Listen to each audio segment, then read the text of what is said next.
తెరవలి sisters channel కి స్వాగతం. ఈ రోజు మీకు మంచి పప్పు చేసి చూపిస్తాను. అందరూ చాలా సార్లు అడుగుతున్నారండి పప్పులో వెరైటీలు చేసి చూపించమని. ఇంత ముందు మెంతికూర పప్పు చేశాను, ఇప్పుడు టమాటా పప్పు చేస్తాను. ఆ టమాటా పప్పు అసలు తింటుంటే ఉంటదండి రుచి. కొంచెం నెయ్యి వేసుకొని ఒడియాల కాంబినేషన్ తో తిన్నారనుకోండి, సూపరో సూపరో, అసలు అంత బాగుంటది అనమాట. మీరు 2 పూటలు కానీ వండారనుకోండి, 2 పూటలు రాదు, 1 పూటకే అయిపోద్ది. అంత బాగుంటది. నేను చెప్పిన విధంగా చేసుకోండి. మరలా మీ ఇంట్లో వాళ్ళు మిమ్మల్ని అమ్మ, పిల్లలైతే అమ్మ మొన్న చేసేవే పప్పు అలాగే చేయి అని అడిగేలా చేయించుకుంటారు. పెద్దోళ్ళు కూడా బాగా ఇష్టంగా తింటారండి. మీ హస్బెండ్ ని బుట్టలో పడేయచ్చు ముందు ఆ టమాటా పప్పు చేసి, అంత టేస్టీగా ఉంటది. ఇప్పుడు ఎలా తయారు చేయాలో చేసి చూపిస్తాను, చూడండి. ముందుగా కావాల్సింది కందిపప్పు. ఈ కందిపప్పుని 2-3 సార్లు కడిగి 1 గంట ముందు నానబెట్టుకోండి. ఈ నానిన కందిపప్పులో ఉల్లిపాయ, మీడియం సైజు అంటే ఈ సైజు ఉల్లిపాయ తీసుకున్నాను నేను. అవి ముక్కలు కట్ చేసుకొని అందులో వేసుకోండి. తర్వాత టమాటాలు, ఇవి నాటు టమాటాలు, బాగా జ్యూసీగా ఉండాలి ఈ టమాటాలు. 4 టమాటాలు తీసుకున్నాను. ఈ సైజు మీడియం సైజు 4 టమాటాలు. కందిపప్పు ఏమన్నా ఈ కప్పుతో 1 కప్పు తీసుకున్నాను. ఇది రైస్ కుక్కర్ లో వాడే కప్పు. మెజర్మెంట్ కొడతాను చూసారా రైస్ కి, ఆ కప్పుతో 1 కప్పు తీసుకున్నాను. అందులోని పొట్టు వలుచుకున్న చిన్న ఉల్లిపాయలు రెబ్బలు ఒక 6-7 రెబ్బలు వేసుకోండి. 2 స్పూన్లు కారం. సంబర్ కారం అయితే చాలా టేస్టీగా ఉంటుంది ఈ పప్పుకి. మీరు కారం కొంచెం తక్కువ తినేవాళ్ళు ఉంటే తగ్గించుకోండి. మాకైతే 2 స్పూన్లు పట్టుద్ది, అందుకని 2 స్పూన్లు వేసాను. ఒక 1/2 స్పూను పసుపు,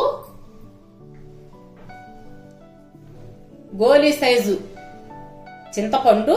ఎందుకంటే అండి ఇందులో చింతపండు తక్కువ వేసుకోండి, టమాటా పులుపు ఉంటుంది కదా, అందుకోసం చింతపండు తక్కువ వేసుకోవాలి. 1 కప్పు కందిపప్పు తీసుకున్నాం కదా, ఈ కప్పుకి 3 కప్పులు వాటర్ పోసుకోండి. పాన్ లో ఈ మెజర్మెంట్ తీసుకున్నాను. దీనికి ఏమవుతుందంటే నానిన కందిపప్పు కాబట్టి మీకు 3 కప్పులు పడతాయి. ఈ పప్పు ఏంటంటే టమాటా పప్పు పలచగా ఉండాలి, బాగా గుత్తగా ఉంటే అస్సలు టేస్ట్ ఉండదు. అందుకోసం 3 కప్పులు వాటర్ కంపల్సరీ తీసుకోండి. ఇప్పుడు స్టవ్ మీద పెట్టుకొని 3 విజిల్స్ రానిద్దాము. చక్కగా ఉడికుంటుందండి 3 విజిల్స్ కి.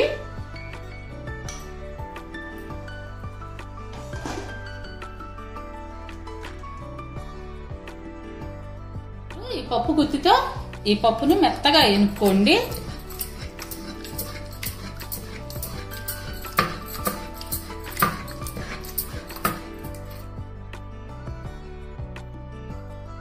ఈ టమాటా పప్పు అనేది మెత్తగా పేస్ట్ లాగా కాకుండా కొంచెం కచ్చా ఉంటేనే టేస్టీగా ఉంటుందండి. ఇప్పుడు దీంట్లో తగినంత ఉప్పు, మీ టేస్ట్ తగినంత ఉప్పు వేసుకోండి.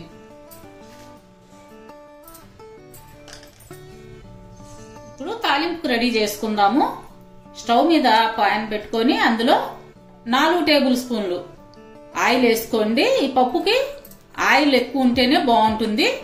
మీకు ఇష్టం లేదనుకోండి ఆయిల్ తగ్గించేసుకోవచ్చు. 5 ఎండుమిర్చి, 1 స్పూను తాలింపు గింజలు, 1 స్పూన్ పచ్చెనగపప్పు,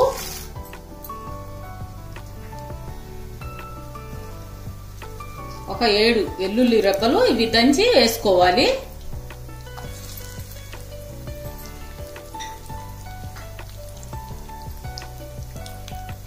1 పావు టీ స్పూను జీలకర్ర కొంచెం దంచుకొని వేసుకోండి.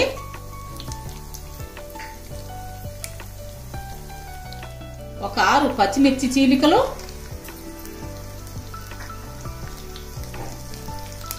కొంచెం కరివేపాకు కూడా ఎక్కువే ఉండాలి. ఈ తాలింపుని మీడియం ఫ్లేమ్ మీద దోరగా వేగనివ్వండి.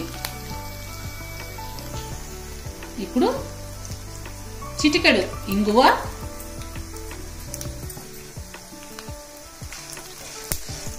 తాలింపు వేగింది. ఇక స్టవ్ కట్టేసుకొని పప్పులో కలుపుకుందాం.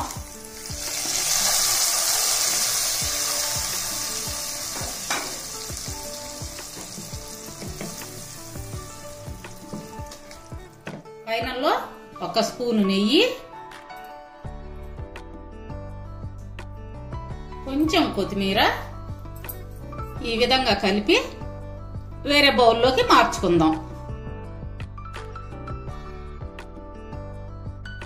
ఇదిగోండి టమాటా పప్పు ఎంత ఈజీగా చేసుకోవచ్చో చూశారు కదా. తప్పకుండా వండుకొని తిని చూసి కామెంట్స్ లో నాకు చెప్పండి. ఎంత బాగుందో చెప్పాలి. నేను ఎదురు చూస్తుంటాను మీ కామెంట్స్ కోసం. అయితే ఇంకో మాట, ఈరోజు అక్క రాలేదు, అందుకోసం నేనే చెప్పేస్తున్నా. మా వీడియోస్ మీకు నచ్చినట్లయితే లైక్ చేయండి, షేర్ చేయండి. అలాగే కొత్త వాళ్ళు ఎవరైనా ఉంటే తప్పకుండా సబ్స్క్రైబ్ చేసుకోండి. రేపు మరొక మంచి వీడియోతో మీ ముందుకు వస్తాం. అప్పటి వరకు బాయ్.